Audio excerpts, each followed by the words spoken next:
جب جناب اسماعیل اور ابراہیم نے خانہ کعبہ بنایا تو ایک منزلہ بنایا، دو منزلہ نہیں بنایا۔ خانہ کعبہ ایک ہی منزلہ ہے، مگر ماشاءاللہ آپ کے گھر خانہ کعبہ سے بڑے ہوئے، کسی کا 4 منزلہ، کسی کا 5 منزلہ، مگر اللہ میاں کو ایک ہی منزلہ ہے، ایک منزلہ گھر بنایا۔ اچھا جب وہ گھر تیار ہو گیا تو وہاں آبادی بڑھنے لگی۔ جب آبادی بڑھی تو انہوں نے بھی چاروں طرف گھر بنانے شروع کر دیے، انہوں نے بھی ایک ایک منزلہ بنائے، کیونکہ کعبہ ایک منزلہ تو انہوں نے بھی گھر ایک ایک منزلہ بنائے بالکل کعبے جیسے۔ اب ایک قافلہ آیا مکے میں طواف کرنے کے لیے، اب جیسے چبلے ہمارے یہاں ہوتے ہیں ایسے اس زمانے میں بھی تھے۔ اس قافلے نے پوچھ لیا کہ میاں خانہ کعبہ کون سا ہے؟ اب ایک کو مزاق سوجی جیسے ہمارے میں ہوتے ہیں، انہوں نے کہا کہ قبلہ یہ ہے خانہ کعبہ۔ اب کعبے میں کوئی علامت تو تھی نہیں اس وقت، سارے گھر ایک سے ہیں، اگر سب ایک سے گھر تھے تو انہوں نے یہ کہا بھائی یہ ہے خانہ کعبہ۔ اب وہ بیچارے سیدھے سچے وہ خانہ کعبہ کا طواف کر کے، اس گھر کا طواف کر کے کسی کا اور چلے گئے۔ شام کو اسماعیل آئے، اب آپ جیسا سنجیدہ گیا آپ کے پاس، ارے سرکار آج تو غضب ہو گیا۔ کہا کیا ہوا؟ کہا آج تو ایک فلاں دوست کے گھر کا طواف کر کے پورا قافلہ چلا گیا، کسی نے بتا دیا یہ خانہ کعبہ ہے۔ آج سے کوئی ایسی علامت کر دیجئے کہ جس سے پتہ چلے کعبہ الگ ہے گھر الگ ہے۔ اب سنیے ذرا ہسٹری، کعبہ الگ ہے گھر الگ ہے، آپ کوئی ایسی علامت بنا دیجئے۔ جناب اسماعیل نے کہا ٹھیک ہے۔ جناب اسماعیل اپنے گھر پہنچے، جناب ہاجرہ کی کالی چادر کو لیا۔ اب یہ ہسٹری سنا رہا ہوں میں، ابھی تک کعبے میں غلاف نہیں تھا۔ جناب ہاجرہ کی کالی چادر کو لیا، کالی چادر کو لے کے کعبے کی دیواروں پہ ڈال دیا اور کہا آج کے بعد شک نہیں کرنا، جس کے اوپر میری ماں کی چادر ہو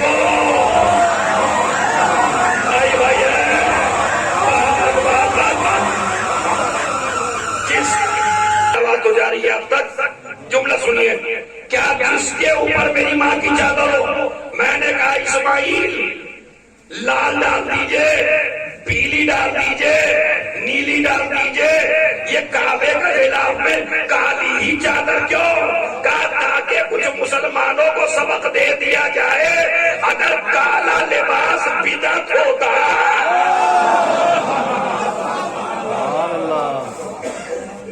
تو یہ کعبے کو کالا کیوں کیا جاتا؟ جملہ وہ نہیں ہے، ایک ایک آدمی جو باہر بیٹھا ہوا ہے انشاءاللہ سب تائید کریں گے۔ اسماعیل نے ماں کی چادر ڈالی، ڈال کے کہا جس کے اوپر میری ماں کی چادر پڑی ہو وہ ہے بیت اللہ۔ اب سمجھے نبی نے گھر میں گھر کیوں بنایا ہے؟ ارے جس کے اوپر ہاجرہ کی چادر آ جائے وہ بیت اللہ بنتا ہے، جس میں فاطمہ کی چادر آ جائے وہ اہل بیت ہے۔ صلوات بھیج دیں۔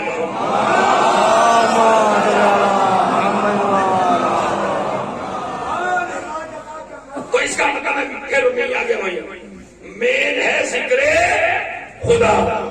میری آواز جا رہی ہوگی میرے سنی بھائیوں کو، چونکہ میں کبھی بھی ایسا بیان نہیں دیتا جس سے ان کو تکلیف ہو، اس لیے کہ مجلس کا کام بھگانے کا نہیں ہے، مجلس کا کام ہو بنانے کا ہے، مجلس کا کام بھلانے کا ہے، ہمیں وہ کام نہیں کرنا۔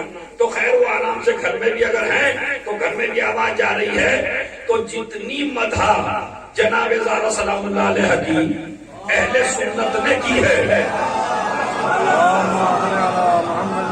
خدا کی قسم وہابی الگ ہیں سنی الگ ہیں، ہم وہابی کی بات نہیں کر رہے ہیں، جو اہل سنت بھائی ہیں وہ آل محمد کو مانتے ہیں اور ان کی مدح بھی کرتے ہیں.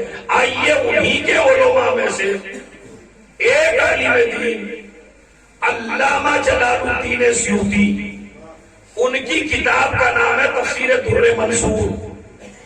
در منصور میں تفسیر نور، تفسیر نور میں 36ویں آیت یہ جو میں نے پڑھی ہے، اس آیت کی تفسیر جا کے دیکھ لیجیے.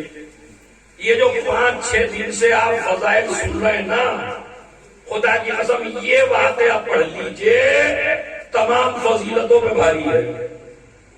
اور لکھنے والا شیعہ نہیں ہے، لکھنے والا ہے علامہ جلال الدین سیوطی تفسیر در منصور میں. لکھتا کیا ہے آپ کو بھی معراج ہو جائے گی اگر آپ سمجھ لیں. پتہ کیا کہتا ہے؟ جب یہ آیت نازل ہوئی کہ کچھ گھروں کو زمین پہ بلند کر دیا جائے تو قام رجل، ایک آدمی کھڑا ہوا، یا رسول اللہ ایو بیوت ھذہ، یہ جو زمین پر سب سے بڑے گھر ہیں، یہ جو زمین پر سب سے بلند گھر ہیں، یہ کس کے گھر ہیں؟ نبی نے جیسے ہی سنا یا بیوت الانبیاء، یہ نبیوں کے گھر ہیں. انشاءاللہ سناٹا ٹوٹے گا، پہلے تم پوری واقعہ سن لیجیے. کیا کہا انہوں نے؟ کون سے گھر مراد ہیں جو روئے زمین پہ سب سے بہتر ہیں؟ نبی نے فرمایا یا بیوت الانبیاء، یہ نبیوں کے گھر ہیں. وہ تو یہ کہہ کے چپ ہو گیا. جیسے ہی نبی نے کہا نبیوں کے گھر ہیں، فقام ابو بکر رضی اللہ تعالیٰ عنہ، خلیفہ اول کھڑے ہوئے. کھڑے ہونے کے بعد اشار الی بیت علی و فاطمہ. اگر سمجھ میں آ جاتی ہے عربی، خدا کی قسم، خلیفہ اول کھڑے ہوئے اور کھڑے ہونے کے بعد کہا احاذ البیت منہا، کیا فاطمہ کا گھر بھی نبیوں کے گھر جیسا ہے؟ تو ایک مرتبہ وہ عالم لکھتا ہے، نبی نے فرمایا بل ہی من فاضلھا، نبیوں کے گھر جیسا نہیں، نبیوں کے گھر سے بھی بہتر ہے.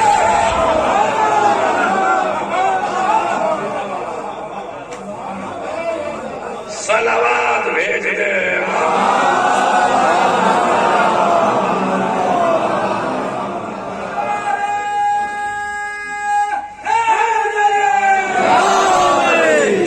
ماشاءاللہ بے سال آپ چکے کیا فاطمہ کا گھر نبیوں گھر جیسا یا نبیوں سے افضل؟ نبی نے لفظ استعمال کیا کیا؟ فاطمہ کا گھر نبیوں کے گھروں سے بہتر ہے.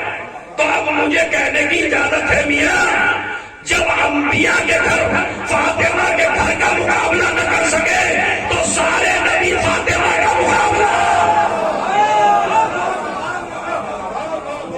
اس لیے یہ بڑھانا نہیں ہے، مکان کی عظمت مکین سے ہوتی ہے. زہرا، خدا کی قسم، زہرا تمام نبیوں سے بہتر ہے، کوئی مبالغہ نہیں ہے. ابھی میں آپ کو دلیل بھی دیتا ہوں. ایک ہوتا ہے خون، ایک ہوتا ہے پسینہ. تاریخ تبری پڑھیے، اہل سنت کی کتاب ہے. جب اللہ نے نبی کو پیدا کیا، جبین رسالت میں پسینوں کے قطرے آئے، نبی نے قطروں کو زمین پہ ڈالا. ایک قطرہ آدم بنا، ایک قطرہ نوح بنا، ایک قطرہ موسیٰ بنا، ایک قطرہ عیسیٰ بنا، ایک قطرہ یحییٰ بنا. کمال کی بات ہے، جس کے پسینے کے قطرے انبیاء بنے تو جو فاطمہ نبی کا خون ہو.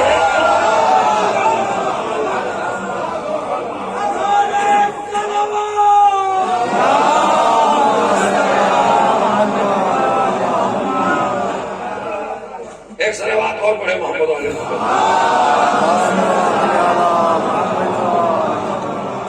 فاطمہ قطرہ نہیں ہے، فاطمہ نبی کا خون ہے.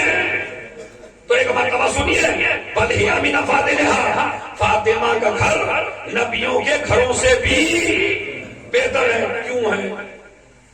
ہو سکتا ہے گلی کو پکڑ لے آپ کو کوئی گلی پہ، اور بھائی تمہارا مولوی کیا بک رہا تھا رات، نبیوں کے پہلے تو میں نے حوالہ بھی انہیں کی کتاب کا دیا کہ نبیوں کے گھروں سے بہتر ہے. اب میں دلیل دیتا ہوں آپ کو تاکہ کل آپ خود منہ بند کر دے سب کا.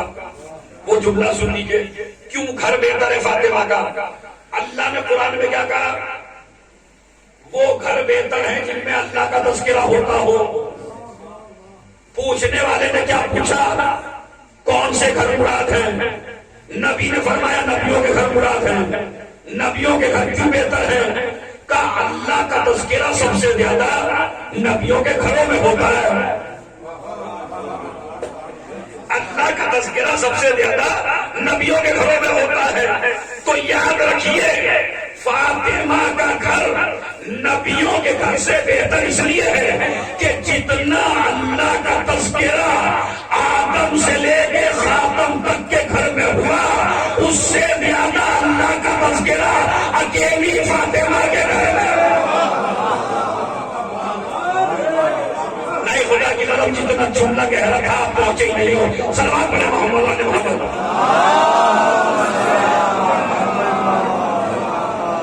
ایک اچھی سی حوصلہ پڑے تاکہ معرفت فاطمہ پیدا ہو.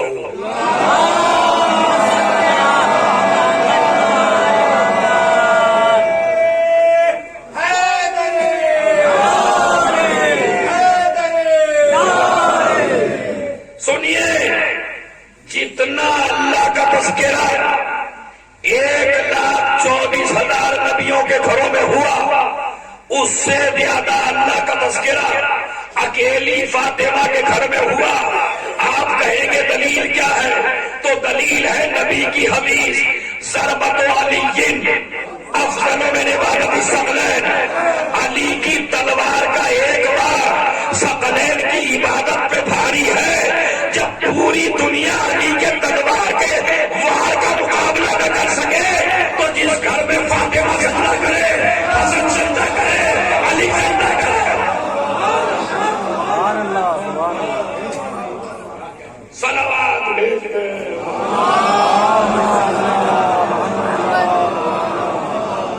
تو جس گھر میں علی سجدہ کرے جس گھر میں فاطمہ سجدہ کرے وہ گھر.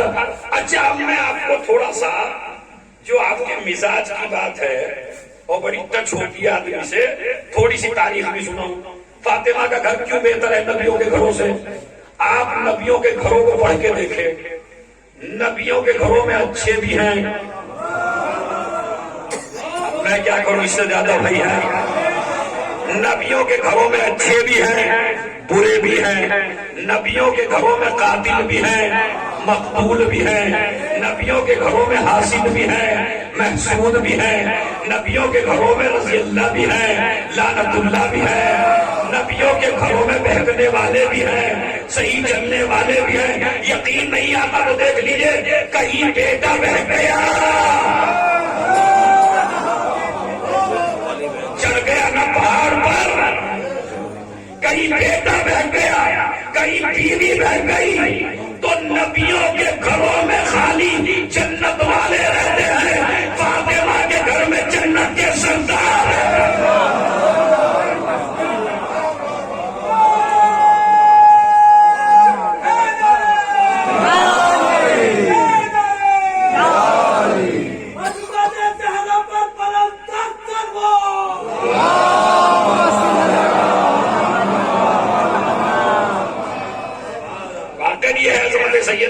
کیا فاطمہ کے گھر میں سارے بولیے دور سے جنت والے رہتے ہیں. جنت کے مالک رہتے ہیں. مالک الگ ہوتا ہے مہمان الگ ہوتا ہے. ایک سندھاولی کے آدمی نے اب پتہ نہیں کھولا یا نہیں کھولا مثلا مظفر نگر میں ایک 5 اسٹار کھول لیا اور جس میں 15,000 کرایہ رکھا 2 رات کا 15,000 کرایہ رکھا. اب ہم جو ہے وہاں چلے گئے تو 2 دن کے لیے 15,000 روپے دے دیے. وہاں بہترین ہیٹر رکھا ہوا تھا سردی کا موسم تھا. اب ہم نے سوچا بھائی 15,000 دیے تو اسے اٹھا کے کیوں نہ چلے. اب جو ہم اٹھا کے چلے اجب بہترین کمبل رکھا ہوا تھا وہ بھی اٹھا لیا. بڑے گرم جوڑے رکھے ہوئے تھے وہ اٹھا لیے. اب جیسے ہی میں ہوٹل سے باہر نکلا یہ مولانا سے مجھے پکڑ دیا. کہا بھائی یہ کیا بات ہے مولانا صاحب؟ کیوں بھائی 15,000 نہیں دیے کیا؟ کہا جی 2,000 یہ جو 15,000 دیے ہیں 2 دن رہنے کے دیے ہیں اور تم مہمان ہو. مہمان ہو مالک نہیں ہو. نہیں جملہ سنا آپ نے. مہمان ہو مالک نہیں ہو. یہ ہوٹل کی چیز ہوٹل میں جائز ہے. ہوٹل سے باہر لے جاؤ گے تو یہ جائز نہیں ہے.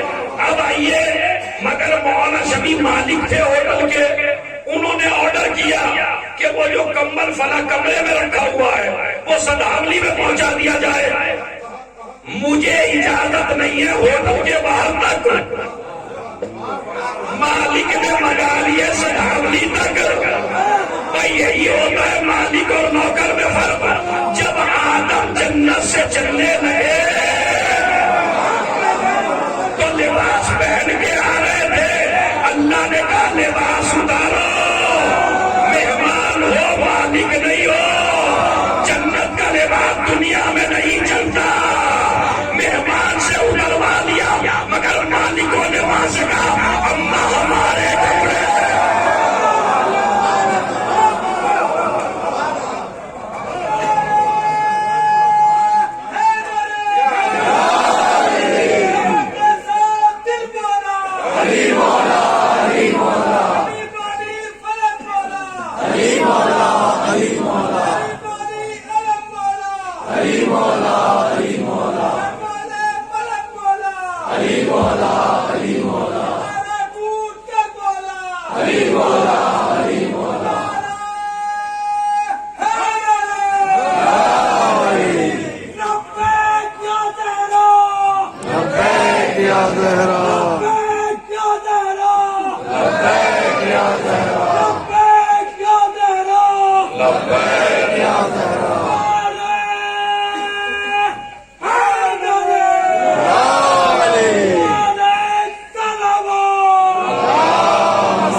جہاں چاہے چیز منگا سکتا ہے، مہمان جہاں چاہے نہیں منگا سکتا.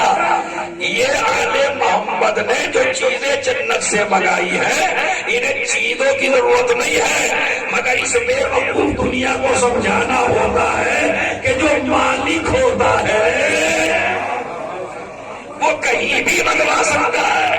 اچھا اب کی بار لباس کیوں منگوائے؟ چونکہ کئی بار کھانا آیا تو صحابہ نے ڈنڈیاں مار دی. نانا کے لیے آیا تھا، نانا کو نوازوں میں پیار تھا، نانا نے نوازوں کو کھلا دیا. اب کی بار چھوٹے چھوٹے لباس منگائے.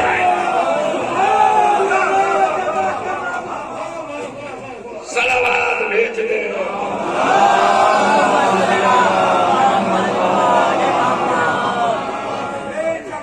یہاں بھی ایک علمی بحث ہے. 3 ماشاءاللہ علماء کرام بیٹھے ہوئے، ہو سکتا ہے ایک آدھا ادھیڑ بھی ہو. ادھیڑ اس معنی میں گیا ہو پڑھنے بیچارہ پھر آ گیا ہو، ایسا بھی ہو سکتا ہے، تو وہ بھی سن لے. یہ بھی ایک بحث ہے. مجھے بتائیے یہ جو کپڑے آئے ہیں حسن حسین کے، کیا درزی کے گئے تھے واقعہ؟ تو یہ سچ ہے یا جھوٹ ہے؟ بھائی اگر ہماری ماں نے کپڑے درزی کے یہاں نہیں دیے ہیں اور اماں کہہ دے بہلانے کے لیے کہ تمہارے کپڑے درزی کے یہاں ہیں اور دیے نہیں، یہ سچ ہے یا جھوٹ؟ جھوٹ ہے. اور جو ہو ہی صدیقہ، ہر ایک ماں بہکا سکتی ہے. اب میں آپ کو تھوڑی سی گرامر سے بحث کرنا چاہتا ہوں، کیونکہ 2-3 علماء ہیں تو مجھے ان سے مدد ملے گی. اور وہ کیا ہے؟ دیکھیے ایک ہوتا ہے صادق اور ایک ہوتا ہے صدیق. عورت کے لیے آتا ہے صادقہ اور صدیقہ. صادق کسے کہتے ہیں آپ اسے سمجھیے. صادق کی ڈیفینیشن، صادق کی تعریف کیا ہے؟ کون ہے سچا، کون ہے صادق؟ مثلا مظفر نگر میں تابڑ توڑ بارش ہو رہی ہو اور میں وہاں سے آیا.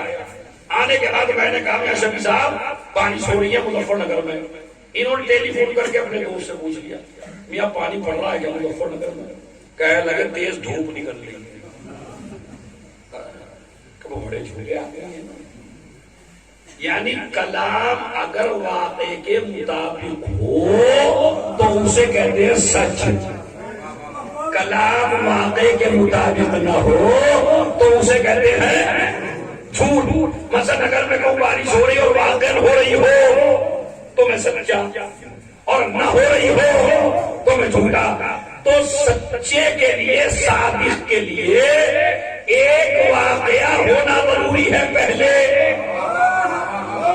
ایک واقعہ ہو بعد میں وہ اس کی خبر دے پھر آپ ریسرچ کریں. اگر اس کی خبر واقعے کے مطابق ہے تو صادق ہے, واقعے کے مطابق نہیں ہے تو صادق نہیں ہے. تو واقعہ تو یہ ہے صحرا نے نتیجے دیے نہیں ہیں. بھائی صحرا نے نتیجے دیے نہیں ہیں تو کہا ہوش کے ناخن لیجئے.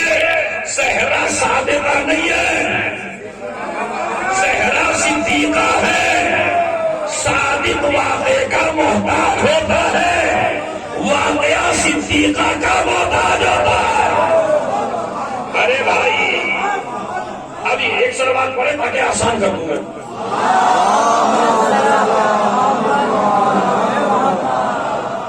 اچھی سی پڑھیے عظمت سیدہ پر.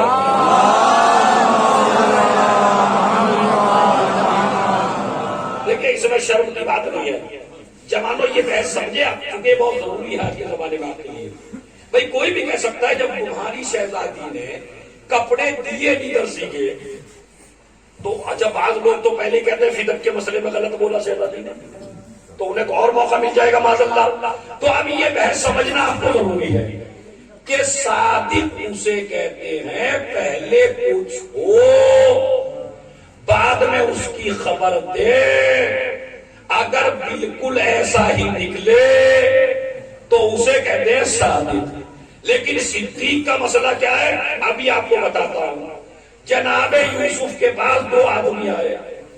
قرآن کہتا ہے ہم نے ایسے ایسے خواب دیکھے.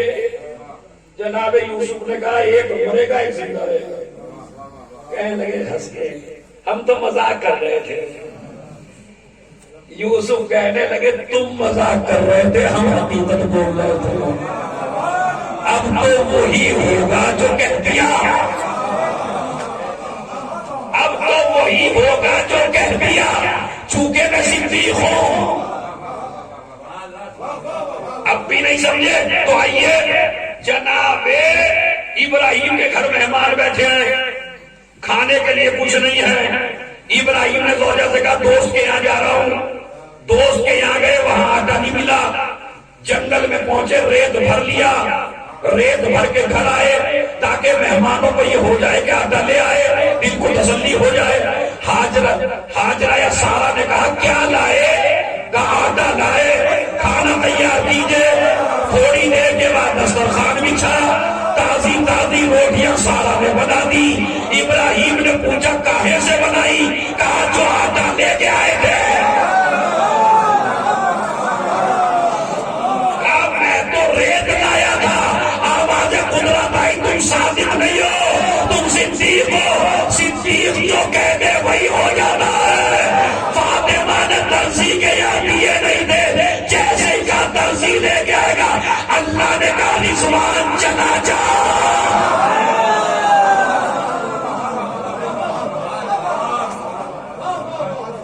صلوات بھیج دے.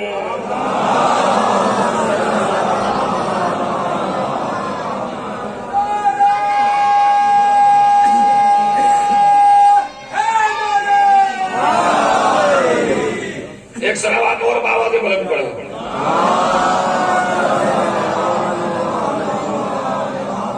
تو مسئلہ یہ سمجھے یا نہیں سمجھے؟ صدیق الگ ہوتا ہے, صادق الگ ہوتا ہے. تو جناب زہرا سلام اللہ علیہ کے گھر میں سارے طرف دیکھیے بھائی, جنت کے سردار زور سے بولیے. زہرا کے گھر میں سارے جنت کے سردار رہتے ہیں. یقین نہیں آتا تو دیکھ لیجئے. فضہ صحن خانہ میں جھاڑو لگا رہی ہے. سلمان نے آگے کہا تو جنت میں جائے گی. فضہ کہنے لگی جنت میں تو جائے گا, میں تو رہتی ہی جنت.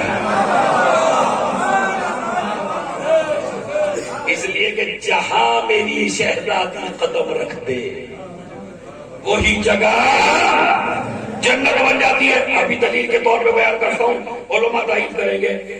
زہرا کا خون جہاں بھی دفن ہے وہی جگہ جنت کا ٹکڑا ہے. اب میں کیا کروں اگر آپ کا بھائی نہ سمجھے, اشارہ میں نے کر دیا.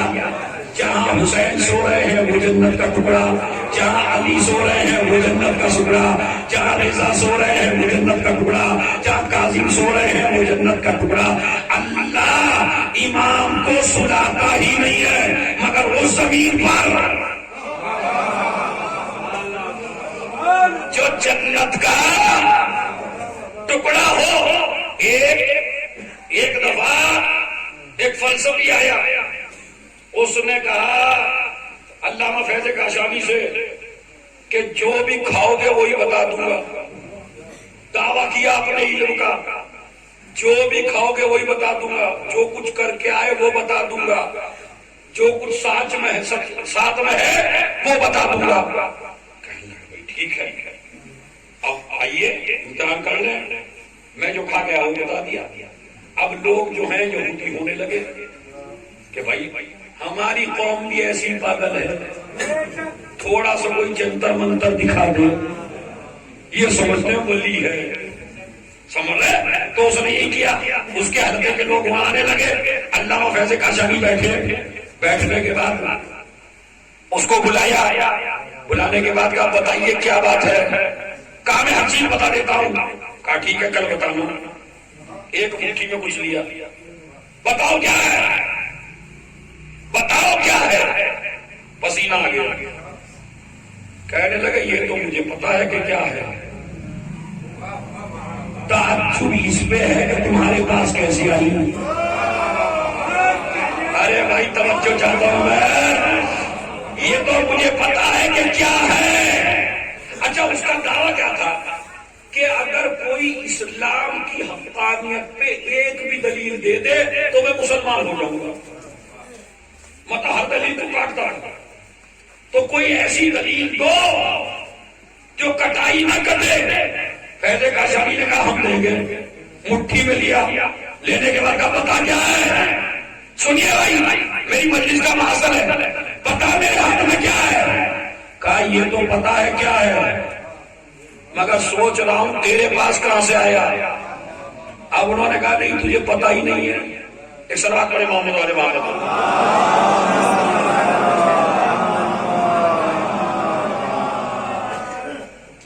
تجھے پتا ہی نہیں ہے. اسے جوش دلایا, کہنے لگا بتا دوں ابھی. کیا کہا تیرے ہاتھ میں جنت کی مٹی ہے. اچھا مگر تعجب اس بات کا یہ کہاں سے آئی. فیض کاشانی نے کہا یہ خالی میرے پاس نہیں ہے, ہر شیعہ کے گھر میں. کب تیرا علم سنیے, تیرا علم 100% کہتا ہے کہ یہ جنت کی مٹی ہے. کہا بالکل 100% ہے. شک میں تو نہیں ہے. بالکل یقین ہے. کہا بالکل یقین ہے. دنیا کی مٹی نہیں ہے, جنت کی مٹی ہے. فیض کاشانی نے کہا سب کے گھر میں ہے اور میرے ہاتھ میں یہ خاک شفا ہے, اور تو نے بالکل صحیح کہا کہ یہ جنت کی مٹی ہے. میں تجھے تیرے علم کی داد دیتا ہوں, لیکن اب اپنا دعویٰ چھوڑ دے کہ اسلام کی حقانیت پہ کوئی دلیل دے. تو بھی کہتا ہے کہ یہ جنت کی مٹی ہے, ہمارا نبی بھی کہہ دیا گیا ہے کہ کربلا جنت کا ٹکڑا ہے.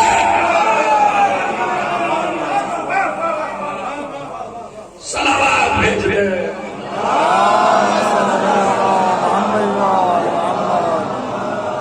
اب آپ سمجھے اور کیا آپ نے فکر کیا تو زہرا کے گھر کا بچہ اور جہاں قدم رکھ دے وہ جگہ جنت بن جاتی ہے. اسی لیے پیغمبر اکرم مرسل اعظم حضرت محمد مصطفیٰ صلی اللہ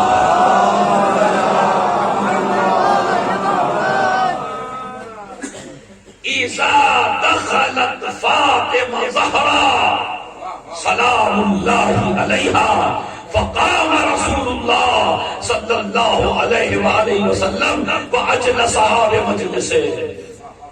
جب بھی شہزادی آتی تھی تو کیا ہوتا تھا؟ رسول تعظیم کے لیے کھڑے ہو جاتے تھے. عورتوں نے جا کے کہا اپنے مردوں سے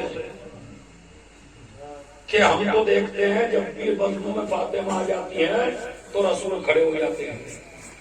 مرد آئے رسول کے پاس، یا رسول اللہ کیا باپ کے لیے بیٹی کی تعظیم سنت ہے؟ کہا کیوں؟ کہا اس لیے کیا ہم بھی اپنی بیٹیوں کے لیے اٹھیں؟ تو ایک مرتبہ نبی نے کہا کیا بات ہے؟ کہا خواتین نے بتایا اور کچھ لوگوں نے بھی دیکھا جب بھی زہرا آتی ہیں آپ کھڑے ہو جاتے ہیں تعظیم کے لیے. تو بتائیے کیا ہر باپ پہ جس طرح ماں کی تعظیم ہے، باپ کی تعظیم ہے، کیا بیٹی کی بھی تعظیم ہے؟ نبی نے کہا تمہارے لیے نہیں ہے. فاطمہ کی تعظیم بیٹی ہونے کے اعتبار سے نہیں ہے. کہا پھر کس اعتبار سے؟ کہا میں نبیوں کا سردار ہوں، یہ عورتوں کی سردار ہے. ایک سردار دوسرے سردار کی تعظیم کے لیے کھڑا ہوا ہے. اچھا کھڑے ہوتے تھے، خالی کھڑے نہیں ہوتے تھے، وہ اجلسا بمجلسہ اپنی جگہ پر بٹھاتے تھے. میاں جگہ پہ بٹھانا کوئی آسان بات نہیں ہے. رسول کی زوجہ ام حبیبہ، ابو سفیان کی بیٹی، معاویہ کی بہن، یزید کی پھوپھی، رسول کی زوجہ. مکہ فتح ہوا، رسول بیوی کو لے کے پہنچے مکے میں. ابو سفیان بیٹی سے ملنے کے لیے آیا. مسند رسول بچھی ہوئی تھی. تاریخ طبری میں ہے کہ ایک مرتبہ باپ نے بیٹھنا چاہا، بیٹی نے کہا بابا رکیے، پہلے مسند رسالت سمیت نہ جاؤ